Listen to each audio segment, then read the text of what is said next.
સાપર વેરાવળ વિસ્તારમાં શાંતિધામથી Ribda industry zone તરફ જતા માર્ગ ઉપર આવેલી માધવ પોલિમર્સ કંપનીની અંદર આજે વહેલી સવારે મોટી આગ લાગી હતી। સવારે લગભગ 6:30 વાગે આગ ભભૂકી ઉઠતા તરત જ ફાયર ફાઇટરને જાણ કરાઈ હતી। રાજકોટ ફાયર ફાઇટર સૌ પહેલા ઘટના સ્થળે પહોંચી હતી, પરંતુ આગ એ વિકરાળ સ્વરૂપ ધારણ કરી લેતા ત્યારબાદ ગોંડલ ફાયર ફાઇટર તેમજ સાપર વેરાવળ ફાયર ફાઇટરને જાણ કરતા તાત્કાલિક ઘટના સ્થળે પહોંચી હતી। કુલ 4 થી વધુ ફાયર ફાઇટર ઘટના સ્થળે પહોંચીને આગ બુઝાવવાની કામગીરી ચાલુ હતી। મળતી માહિતી મુજબ અંદાજિત 3 કલાકથી પણ વધુ સમય આગ બુઝાવવામાં લાગી શકે છે।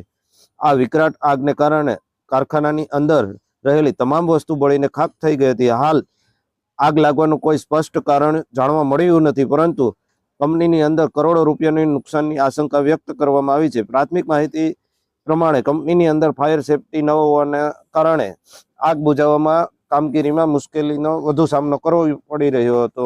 હાલ આ ઘટનાની જાણ ગોંડલ તાલુકા પોલીસને થતા ગોંડલ તાલુકા પોલીસ ઘટના સ્થળે તાત્કાલિક દોડી આવી હતી। પોલીસ દ્વારા આગ લાગવાનું કારણની તપાસ ચાલુ છે। રિપોર્ટર કમલેશ વરસાણી સાથે Ketan કદબા, Sapar Veraval.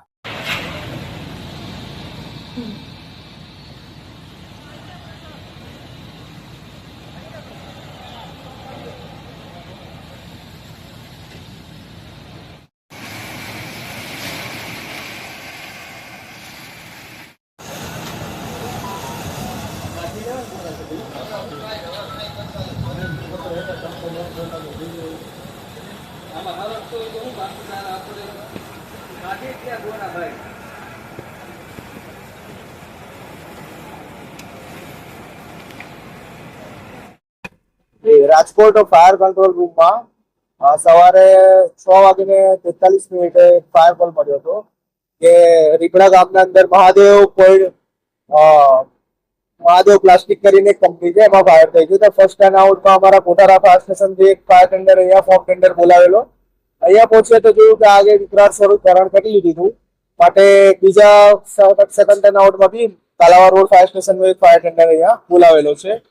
Total 5 fire tender અહીંયા કામગીરીમાં જોડાયેલા છે। એમાં રાજકોટ ફાયર બ્રિગેડના 2 ફાયર ટેન્ડર, ગોંડલ નગરપાલિકાના 2 ફાયર ટેન્ડર અને એક સાપર વેરાવળનો એક ફાયર ટેન્ડર અહીંયા હાજરમાં કામગીરીમાં ચાલુ છે અને આગ બુઝાવવાની કામગીરી ચાલુ છે। હાલ 2 કલાકથી થોડું વધુ સમય થવા આવી રહ્યો છે। જે કોઈ પણ પ્રકારની ફાયર ફાઇટિંગ સિસ્ટમ અહીંયા લાગેલી છે નહીં અને પાણીનો સ્ત્રોત પણ થોડો દૂર હોવાથી સમય લાગી શકે છે। ની અંદર શાંતિધામ રીબડા રોડ ઉપર એક ઇન્ડસ્ટ્રી ઝોનમાં આજે સવારે 6:30 વાગ્યાના આસપાસ આગનો બનાવ બન્યો હતો। ત્યારે આપણી સાથે ભરતભાઈ ઉપસ્થિત છે। શું કહેશો ભરતભાઈ, આજે આગનો એક બનાવ શાંતિધામમાં બન્યો હતો? જે સવારે 6:30 વાગે આગનો બનાવ બન્યો તેની મને જાણ થતા બાજુમાં ગાયો અને ગૌવંશ બેઠેલા હતા, તેની જાણ કરતા તાત્કાલિક અહીંયા આવી તે બધાને બહાર કરી અત્યારે અમે આ ફાયર બ્રિગેડ વાળાનો સપોર્ટ કરેલ છે। હાલ કેટલી ગાડી ઘટના સ્થળ ઉપર છે? આગ અત્યારે હાલમાં 4 થી 5 ગાડી છે, રાજકોટની, સાપરની અને ગોંડલની।